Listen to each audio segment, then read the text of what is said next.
No effort, no plan B. Eric Ten Hag has been exposed. These players are not good enough. A 10-man FC Copenhagen is better than Manchester United. This cannot be happening. These players have got no desire in them. What a bad way to bow out of a big competition like that if you're Manchester United. It's okay to bow out of a competition, but die trying, buy out trying.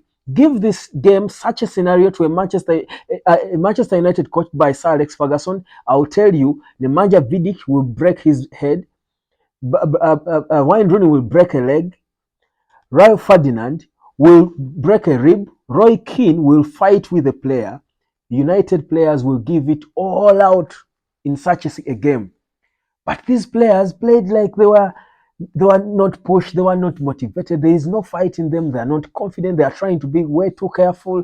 Eric Ten Hag on the bench is not helping them. Welcome to the hot spot. It is the United hot spot now, and we do get to talk deeply about this loss. Manchester United losing again at Old Trafford to Bayern Munich, a huge rival of ours. What exactly is going on? Ten Hag is growingly becoming a concern to everyone. It's becoming so difficult to defend him. Wrong decision after wrong decision. You've got, again, the same rigid approach to a game that is so different. Why is Eric Ten Hag so rigid? One holding midfielder Amrabat doesn't work for United. The best minutes in that game were the final minutes when Kobe Maino and Amrabat were both on the pitch. But Eric Ten Hag is still trapped in his one-dimensional style. He has no plan B. If it doesn't work, he doesn't know what to do. He's clearly out of his depth. It's so bad to see. It's so bad to see. It makes him look so weak tactically. And I don't know what we exactly we've got to do with this, but Eric Ten Hag making the wrong substitutions. The young boys who should be given a chance, Hannibal, Mabry, came out there and we looked like we were going to score a goal. If the team that ended the game is the one that started, we could have won that game. Amrabat alone, all he does is running and trying to control. He's not initiating anything because he's now being the one on the receiving end. That's why he does a lot. He does a lot of work when he's playing when you're playing one holding midfielder. That's why when Kobe Maino comes, then we become more proactive. Eric Ten Hag talks about us playing proactive, but he doesn't ensure us. He thinks that pouring so many attack-minded players is how you attack and win games. No, you have to have a balance, a base on which the attack is going to be made. But Eric Ten Hag has failed to find the balance in his own squad. That's a huge tactical weakness. I'm no football coach, but it's glaring in every game. And by mistake, when he corrects it, the first substitution he should have made in that game was Kobe Maino. I was asking myself, why on earth isn't this boy starting? He came on, and that boy has high concentration. He was not missing a single ball. He was winning every ball. He was asking for the ball. He was organizing the team. That boy is the organizer in Manchester United. He's young, but he's the one telling Amrabat where to move. He's young, but he's the one pointing at his captain. He's in control on the pitch. He's a leader. Kobe Maino is a leader at 18. He's leading adults, big men. And you see it.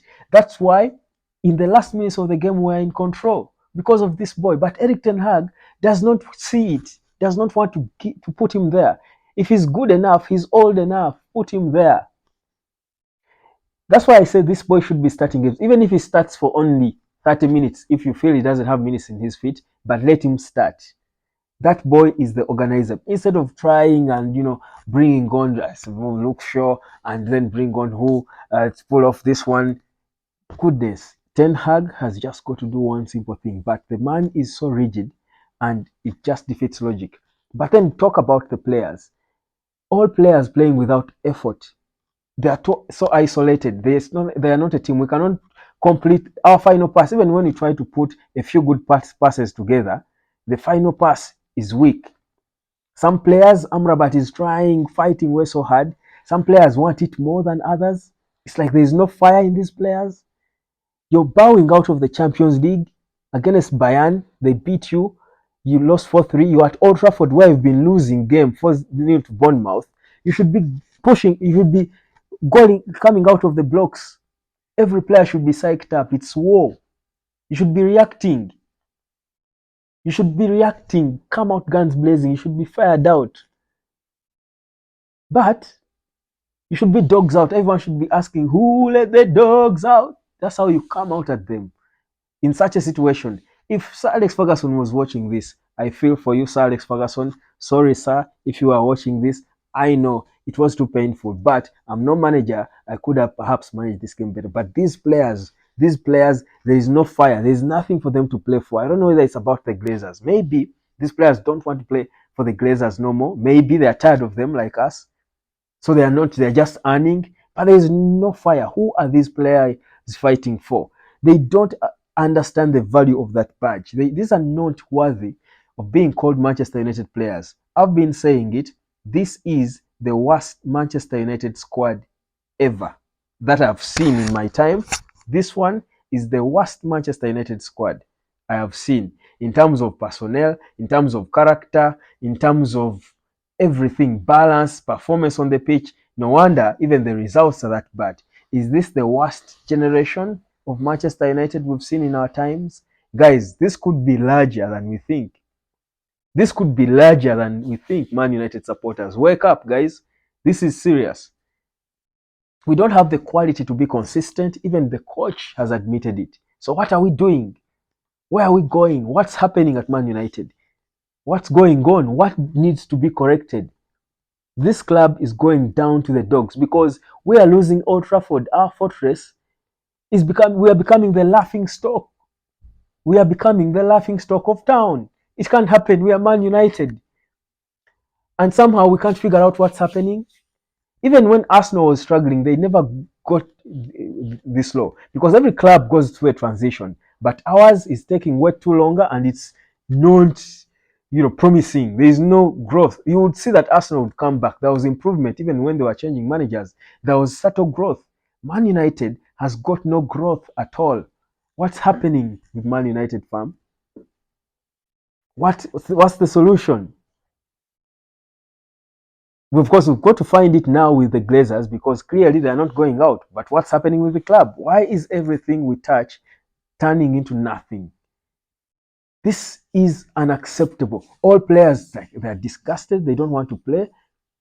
They're not enjoying themselves. They're not playing football. It's only the young kids. And this is why I say Eric Ten Hag has got to trust these young kids. Bench them big-ass players who are doing nothing and give a chance to these young players. They will play for you. But also, even if we play with young players and we lose, the fans will be happy.